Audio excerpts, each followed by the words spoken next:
Olá, sejam bem-vindos. Conforme já foi mencionado em aulas anteriores, o desenho técnico é um tipo de desenho cuja representação gráfica existe rigor. Deve ser executado obedecendo às normas técnicas específicas de cada área e seguindo as exigências que são comuns a ele, a fim de que a qualidade final seja alcançada. Hoje em dia, com o advento das tecnologias, os desenhos podem ser realizados com auxílio de computadores e programas específicos. Porém, ainda é muito comum o desenvolvimento de desenhos à mão livre e também através de instrumentos manuais adequados. Nessa videoaula, vamos falar um pouco sobre os materiais e instrumentos manuais utilizados em desenho técnico. Vamos apresentar aqui uma lista de instrumentos, suas particularidades, detalhando alguns cuidados que devem ser observados quanto ao seu manuseio. O desenho técnico é o elo de ligação entre o desenhista e o executor do projeto. Portanto, a preparação e o uso correto dos instrumentos assume um caráter de suma importância. A apresentação a seguir faz parte de um trecho de uma videoaula do curso de Desenho Técnico ministrada pelo professor Alberto, da Faculdade de Tecnologia, FATEC. Portanto, fiquem atentos.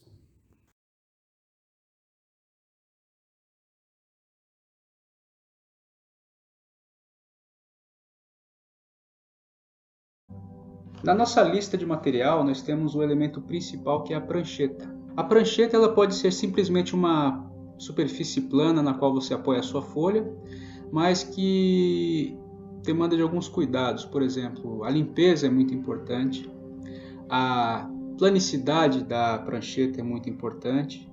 Então, atentar pela limpeza da prancheta e a planicidade dela são elementos primordiais para o bom desenho. Muitos alunos utilizam também a prancheta do tamanho A4. Ela é baseada numa placa, nesse modelo que a gente tem aqui, ela tem uma régua de acrílico na sua lateral, e essa régua de acrílico garante uma fixação muito boa da nossa folha de desenho, e essa régua lateral ela tem grande utilidade na hora de se fazer traçados em paralelo. Nós temos também a nossa famosa régua T, e ela é a substituta da prancheta. Você tem essa régua aqui, que ela translada para cima e para baixo, sendo que com relação à lateral da nossa prancheta, nós temos um deslocamento horizontal sempre, horizontal e paralelo. Já a nossa régua T, ela é apoiada na lateral da mesa, né? Através dessa superfície aqui, e você tem o traçado horizontal sempre paralelo com essa outra superfície traçada aqui. O escalímetro ele é um instrumento de tomada de medida. Nunca use o escalímetro para traçagem, ele é um instrumento muito sensível, ele é para tomada de medida. E se você de repente usar ele para traçagem, essa borda graduada dele pode se desgastar. Então, ela que garante a precisão da medida. Então, você não pode desgastar essa região utilizando o escalímetro para traçado. Os esquadros são muito utilizados em desenho técnico. O conjunto básico é o esquadro que a gente utiliza para tomada de medida e para traçagem de 30 por 60, e o de 45. Fora esses dois ângulos notáveis aqui, a gente tem a referência de 90 graus, que serve para o traçado de ângulos retos. O compasso ele serve para a traçagem de circunferências, mas o mais interessante e o que muitos alunos deixam de lado é que ele também serve para tomada de medida. O compasso nada mais é que um instrumento que mantém uma distância constante entre dois pontos. Entre um ponto e outro, você sempre tem a referência de um raio. E esse raio, por ser constante, ele serve para tomada de medidas também. Ele é sempre uma referência de medida constante entre dois pontos, seja para a traçagem de uma circunferência ou para a tomada de medida entre dois pontos. Aí aquela dúvida cruel que todo aluno tem: usa lápis ou usa lapiseira? Vai do gosto do aluno. A lapiseira ela tem suas vantagens, de que aquelas do tipo Pentel, essa ponta que tem esse escalonamento entre grafite, ponta de metal e a ponta propriamente dita, ela tem uma vantagem de que ela sempre tem um contato constante com o instrumento de traçagem, seja régua ou esquadro. Então ela garante um traçado mais preciso, mas não que um lápis também não tenha, sendo que você pode utilizar um lápis numa boa, mas que esteja com a ponta sempre muito bem afiada. Em desenho técnico, a gente prima pela constância da espessura de linha, porque a espessura de linha diz alguma coisa sobre aquela parte do desenho. Se você tem uma linha mais espessa, você quer dizer uma coisa. Se você tem uma linha mais fina, você já quer dizer outra coisa. Aquela linha representa outra coisa no desenho. Então, se você for usar um lápis, mantenha ele sempre bem apontado, para que ele sempre tenha um traçado de espessura constante. Borrachas, eu recomendo sempre borrachas bem macias, e se puder comprar de uma marca que seja boa, própria para desenho, isso seria ideal, por conta de um detalhe que muitas vezes os alunos deixam de lado, que é a limpeza do desenho. Essas mais macias, próprias para desenho, elas, além delas apagarem com maior cuidado, com maior suavidade, elas levam junto a poeira, levam junto aquela sujeira proveniente dela mesma. Então não tem aquela de você ficar soprando o desenho ou limpando com a mão. Esse movimento ele estraga o seu desenho porque ele esparrama todo o grafite em cima de área branca. Papel, no curso que a gente tem na FATEC ou em alguma outra escola, a gente costuma usar tamanho A4 ou A3. O papel que a gente vai utilizar, de preferência, não usa um papel com uma gramatura muito baixa, usa ele sempre um pouco mais espesso. De repente você vai tentar apagar alguma coisa que está numa folha de sulfite muito fina e você vai acabar estragando o papel.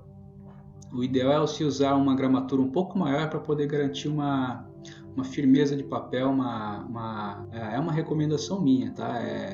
Porque o desenho ele fica com um aspecto bem melhor. Alguns instrumentos que a gente usa em paralelo, que seriam a flanela e as fitas adesivas. Procura usar, quando for precisar mesmo fixar o desenho na prancheta, uma fita branca dessa, do tipo fita crepe, porque ela não fica aderida ao papel. Então quando a gente tira, ela não fica com a cola residual no papel. Isso daí é questão de limpeza, é muito importante para o desenho. A flanela serve para você limpar a superfície na qual você vai apoiar o seu papel.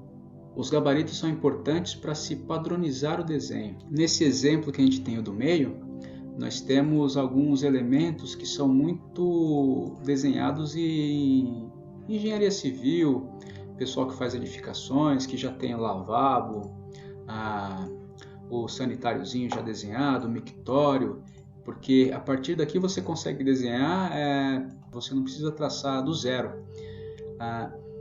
O caso mais trivial seria o vulgar bolômetro, né?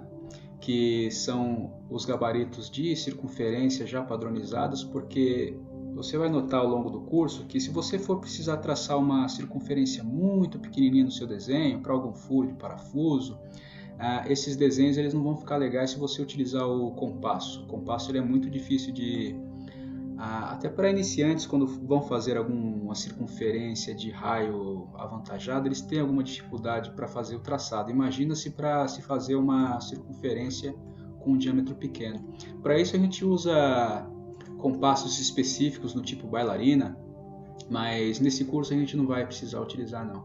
Sempre que tiver algum diâmetro bem pequenininho, a gente dá um jeito de fazer a traçagem dele com o próprio compasso que a gente está utilizando. E também a gente tem esse outro tipo de gabarito que já traça para a gente uma curvatura específica.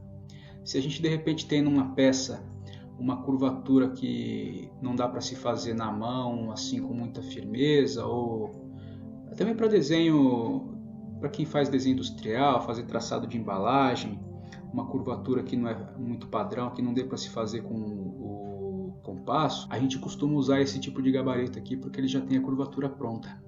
Então ele facilita bastante o trabalho da gente.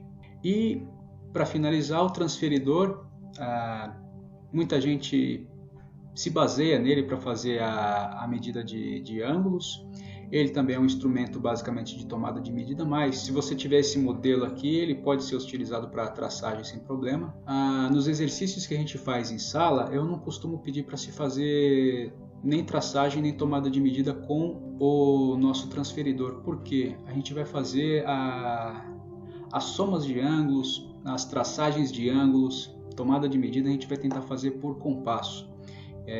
A gente vai sempre trabalhar com ângulos notáveis, nunca com submúltiplos de grau. A gente costuma fazer mais ângulos notáveis, que são os de 90, o de 30, aqui 10, 20, 30, o de 45 e a soma entre eles, né? Com esses três ângulos a gente consegue fazer muitos ângulos notáveis simplesmente utilizando régua e compasso. Falando da utilização de conjuntos, eu diria entre régua T, entre régua paralela e esquadros, a gente vai se atentar ao seguinte detalhe. O esquadro ele é uma régua. Ele é uma referência entre dois pontos. No caso de um traçado entre dois pontos, utilizando o esquadro de 30 por 60, nós temos essa direção de traçado, que em relação a essa outra tem 60 graus. Se nós tomarmos por referência essa superfície, essa reta, perdão, nós temos o traçado dessa segunda reta que está a 30 graus da primeira. Então, o esquadro é uma régua, ele serve para traçagem. E a traçagem de ângulo, nesse caso aqui que eu dei o exemplo, de 60 e de 30 graus. Nós temos o de 45, que a utilização é igual, só que nós temos a diferença de que os ângulos aqui são de 90 e de 45 graus. A utilização de conjunto, quadros, ela facilita muito o nosso dia a dia no traçado. Sempre que você precisar traçar uma reta paralela a uma primeira, você utiliza do conjunto de esquadros. Isso facilita muito o dia a dia da gente. Para começar, os esquadros servem para traçar retas ligando dois pontos, tal como uma régua comum. Mas a gente também tem a tomada de ângulo, que para o esquadro é muito natural. Nós já temos os ângulos notáveis de 30 e de 60 graus.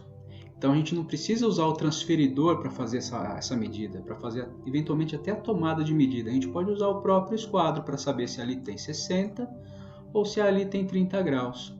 Bem como a gente pode usar o de 45 para saber se ali tem realmente 45 graus ou se nós queremos traçar 45 graus ali. Se eu tiver uma referência horizontal, eu consigo muito bem, através do ângulo de 90 graus do esquadro, traçar uma referência a 90 graus da minha reta inicial.